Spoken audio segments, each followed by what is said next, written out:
Stupidity is a more dangerous enemy of the good than malice. One may protest against evil, it can be exposed and if need be, prevented by use of force.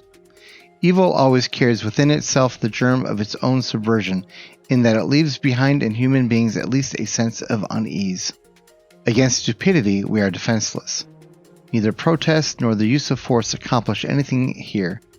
Reasons fall on deaf ears. Facts that contradict one's prejudgment simply need not be believed.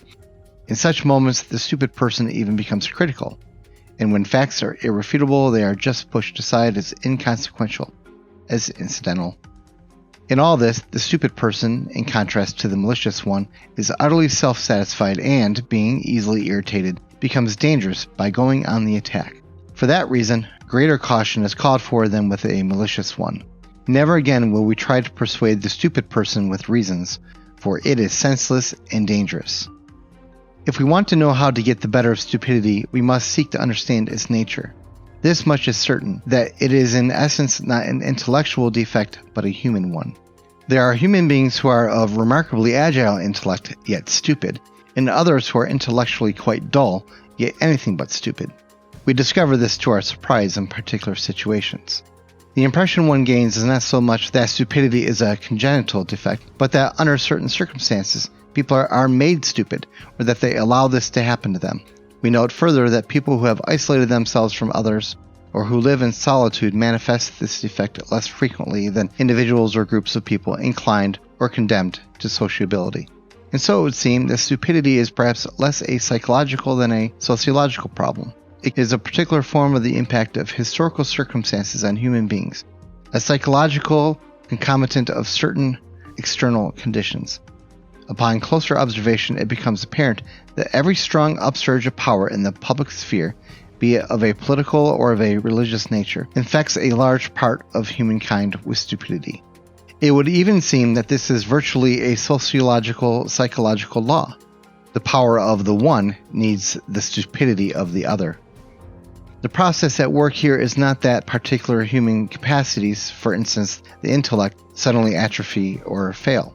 Instead, it seems that under the overwhelming impact of rising power, humans are deprived of their inner independence and, more or less consciously, give up establishing an autonomous position toward the emergent circumstances.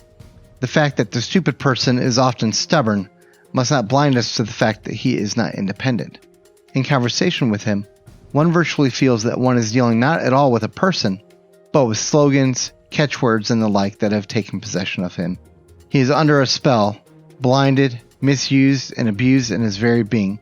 Having thus become a mindless tool, the stupid person will also be capable of any evil, and at the same time incapable of seeing that it is evil. This is where the danger of diabolical misuse lurks, for it is this that can once and for all destroy human beings. Yet at this very point it becomes quite clear that only an act of liberation, not instruction, can overcome stupidity. Here we must come to terms with the fact that in most cases, a genuine internal liberation becomes possible only when external liberation has preceded it. Until then, we must abandon all attempts to convince the stupid person. This state of affairs explains why in such circumstances our attempts to know what the people really think are in vain, and why, under these circumstances, this question is so irrelevant for the person who is thinking and acting responsibly.